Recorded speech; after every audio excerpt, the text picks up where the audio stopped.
Donc l'idée est venue le jour où la personne qui classait les photos dans le service est partie à la retraite. Elle passait 8 heures par jour à récupérer les photos de tous les médecins, à les mettre sur ordinateur avec les noms des patients, les numéros d'identification du patient et tous les mots-clés. Et c'était un travail quasi à plein temps. Quand cette dame est partie à la retraite, on était très embêtés parce que quand on prend tous entre 100 et 200 photos par semaine, on s'est dit comment on va faire. Je suis Frédéric Baudin, je suis professeur de chirurgie plastique aux hôpitaux universitaires de Strasbourg, cofondateur de la société Pixacare, qui a pour vocation de gérer la photographie médicale et s'occuper du suivi des plaies. Moi, j'avais une application pour le sport qui gérait chacun de mes pas, mon parcours, mon cardio, etc.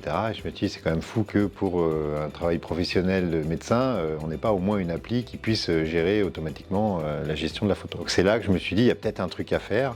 Et quelques semaines après, il y a le responsable du hackathon de Strasbourg qui est venu faire un peu la présentation de son week-end.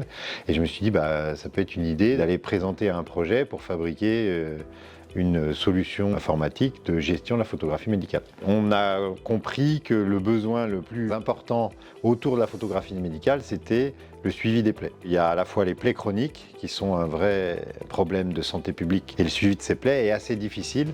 Donc l'outil informatique est parfait pour améliorer cette prise en charge. Et puis il y a aussi les plaies post-opératoires, avec la nécessité de suivre les premières semaines l'évolution de la cicatrisation pour éventuellement détecter des complications.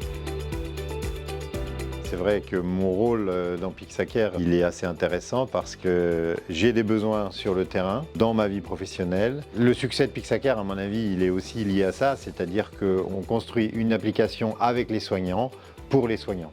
Ce qui permet, in fine, d'améliorer le quotidien des soignants, leur faire gagner du temps et améliorer la prise en charge des patients.